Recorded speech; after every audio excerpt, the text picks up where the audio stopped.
Hi friends, welcome back to my channel. ನಾನಿಲ್ಲಿ ಬೆಳ್ಳುಳ್ಳಿ ಮಂಡಕ್ಕಿ ಮಾಡ್ತಾ ಇದ್ದೀನಿ. ನನ್ನ ಮಗನ ಫೇವ್ರೇಟು. ತುಂಬ ದಿವಸದಿಂದ ಕೇಳ್ತಾ ಇದ್ದ, ನಾನು ಮಾಡಿರಲಿಲ್ಲ. ಇದಕ್ಕೆ ಏನು ಹಾಕಿದ್ದೀನಿ ಇಂಗ್ರೀಡಿಯೆಂಟ್ ಅಂತೆ, ಬಿಸಿ ಎಣ್ಣೆಗೆ ಶೇಂಗಾ, ಆಮೇಲೆ ಹುರ್ಗಡ್ಲೆ, ಬೆಳ್ಳುಳ್ಳಿ ಮತ್ತು ಕರಿಬೇವು ಹಾಕಿದ್ದೀನಿ. ಇದು ಚೆನ್ನಾಗಿ ಸ್ವಲ್ಪ ಕ್ರಿಸ್ಪಿ ಆಗಬೇಕು. ಕ್ರಿಸ್ಪಿ ಆದಮೇಲೆ ಇದಕ್ಕೆ ಖಾರದ ಪುಡಿ, ಅರಿಶಿನ, ಸ್ವಲ್ಪ ಸಕ್ಕರೆ ಪುಡಿ, ಉಪ್ಪು ಮತ್ತು ಮಂಡಕ್ಕಿ ಹಾಕಬೇಕು. ಆಗೋಯ್ತು ಅಷ್ಟೇ.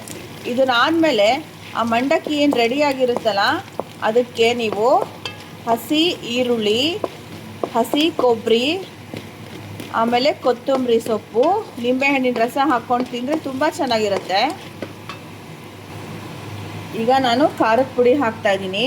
ಅದನ್ನೆಲ್ಲ ಹಾಕಿದ್ಮೇಲೆ ಜಾಸ್ತಿ ಹೊತ್ತು ಬಿಡಬೇಡಿ, ಕಪ್ಪಾಗಿಬಿಡುತ್ತೆ. ನಿಮಗೆ ಖಾರ ಜಾಸ್ತಿ ಬೇಕು ಅಂದರೆ ಖಾರದ ಪುಡಿ ಹಾಕಿ.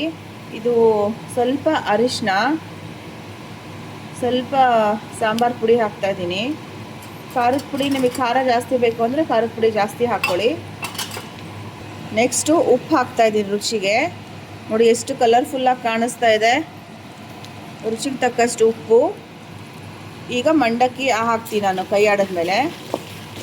ಇದು ನನ್ನ ಮಗನ ಫೇವ್ರೇಟ್ ಇದು. ಈಗ ಮಂಡಕ್ಕಿ ಹಾಕ್ತೀನಿ. ಇಲ್ಲಿ ನೋಡಿ, ಈಗ ಮಂಡಕ್ಕಿ ಹಾಕಿದ್ದೀನಿ.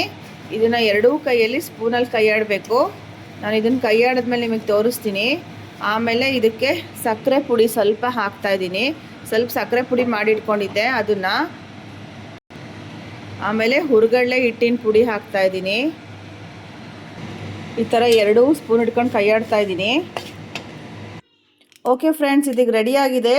ನೀವು ಹೀಗೂ ತಿನ್ಬೋದು. ಇದ್ರ ಮೇಲೆ ಹಸಿ ಈರುಳ್ಳಿ, ಕೊತ್ತಂಬರಿ, ಆಮೇಲೆ ಹಸಿ ಕೊಬ್ಬರಿ, ಕ್ಯಾರೆಟ್ ತುರಿ, ಟೊಮೆಟೊ ಎಲ್ಲ ಹಾಕ್ಕೊಂಡು ಸೇವ್ ಹಾಕ್ಕೊಂಡು ತಿಂದರೂ ಚೆನ್ನಾಗಿರುತ್ತೆ. ನೋಡಿ, ಇದೆಲ್ಲ ಒಣಕೊಬ್ಬರಿನೂ ಹಾಕ್ತಾರೆ ಇದಕ್ಕೆ. ಒಣಕೊಬ್ಬರಿ ಮಿಸ್ ಆಗಿದೆ. ನೋಡಿ ಎಷ್ಟು ಚಂದ ಇದೆ ಇದು. ತುಂಬ ಟೇಸ್ಟಾಗಿ ಚೆನ್ನಾಗಿರುತ್ತೆ ಇದು.